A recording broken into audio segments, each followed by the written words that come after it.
రామ్టాక్కి తిరిగి స్వాగతం. కేరళ స్థానిక సంస్థల ఎన్నికలపై, ముఖ్యంగా తిరువనంతపురంపై ఇంకా చాలామందిలో ఆసక్తి పోలా. ఇది నిజంగానే రేపొద్దున అసెంబ్లీ ఎన్నికల్లో ప్రతిబింబిస్తుందా? అందుకని ఇవాళ నా టాపిక్ ఏంటంటే, తిరువనంతపురం సిటీ వరకు అసెంబ్లీ ఎన్నికల్ని దీన్ని కొరిలేట్ చేసుకుంటే ఎలా ఉంటుంది అనేది ఒక వినూత్నంగా చేయటానికి ప్రయత్నం చేస్తున్నా. అది చేసే ముందు ఒక్కసారి కేరళను గురించి మళ్ళీ ఇంకొకసారి చెప్పాల్సిన అవసరం ఉందండి మీకు. చాలామందికి కేరళ అనగానే మొత్తం ఒక రాష్ట్రంగా చూడొద్దు.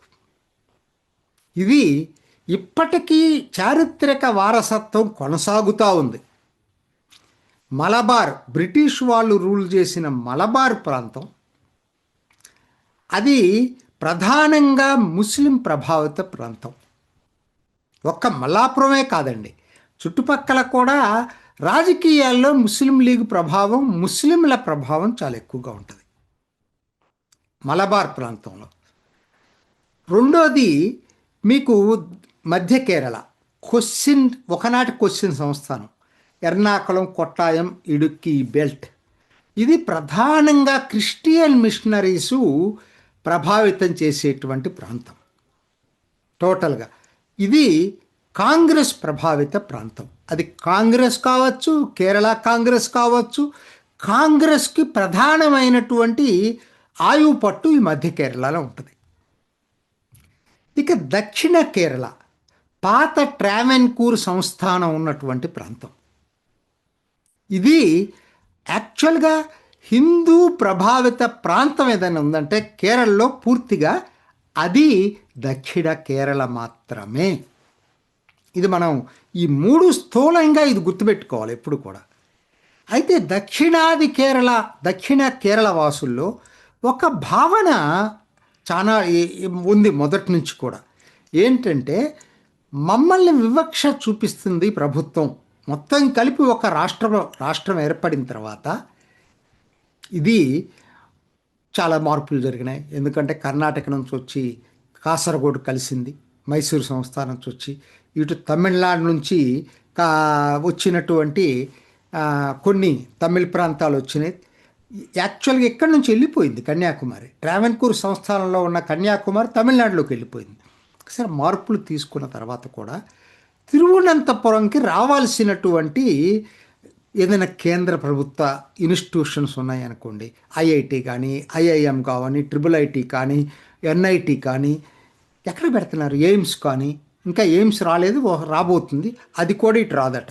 దక్షిణాదిలో ఏది రావు. రాజకీయ పలుకుబడి అంతా కూడా మలబార్ కొచ్చిన్ ప్రాంతానికే ఉంది.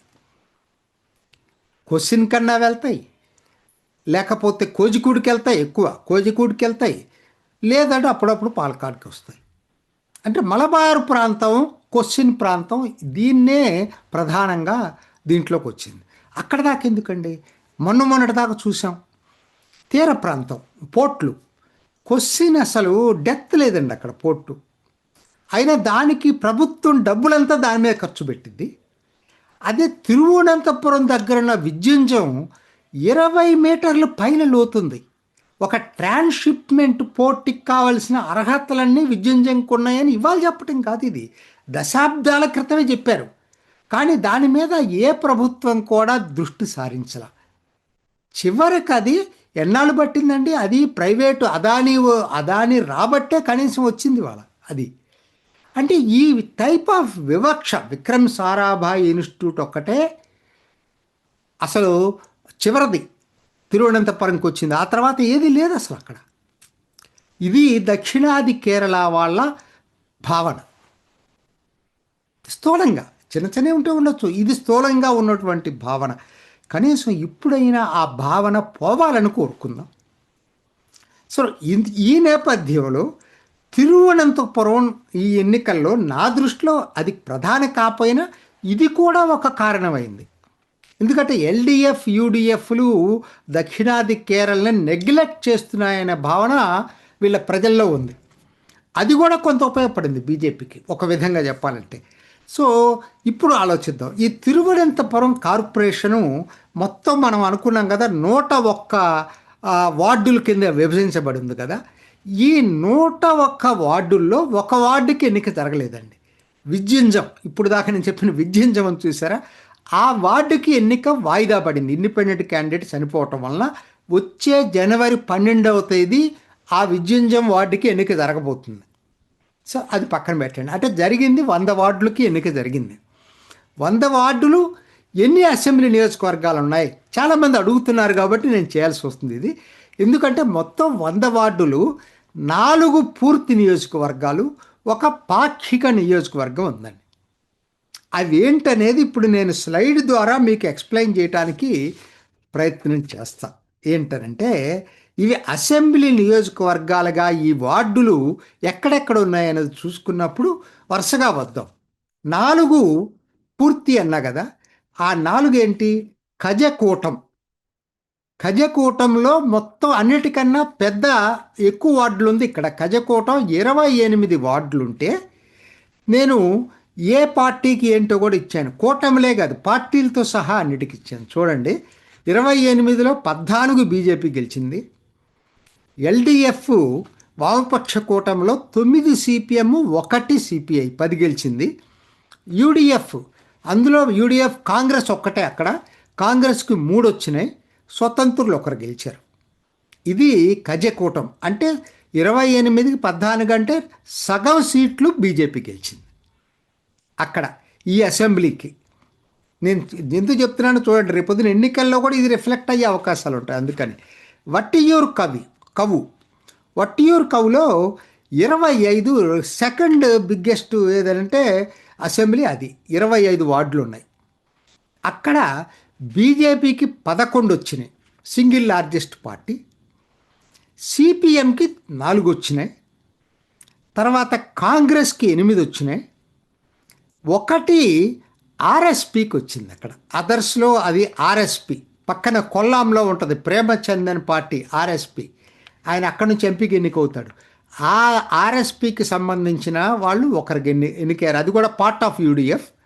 తర్వాత స్వతంత్రులు 1 గెలిచారు. ఈ స్వతంత్రులు రాధాకృష్ణన్ ఈయన ఇప్పుడు ఈ బీజేపీకి మద్దతు ఇస్తున్నారు. అది నేమం, ఇది బీజేపీకి అత్యంత స్ట్రాంగ్ హోల్డ్ అని అనుకుంటున్నాం కదా. ఒకసారి అసెంబ్లీలో గెలిచింది. 22 వార్డులు ఉన్నాయి ఇక్కడ. 22కి 17 వార్డులు బీజేపీ గెలిచింది ఇక్కడ. కేవలం 5 సిపిఎం గెలిచింది. కాంగ్రెస్కి అసలు, యూడిఎఫ్కి అసలు లేదు అక్కడ స్థానం. సిపిఎం 5 గెలిచింది. మొత్తం 17 స్థానాల్లో బీజేపీ గెలిచింది.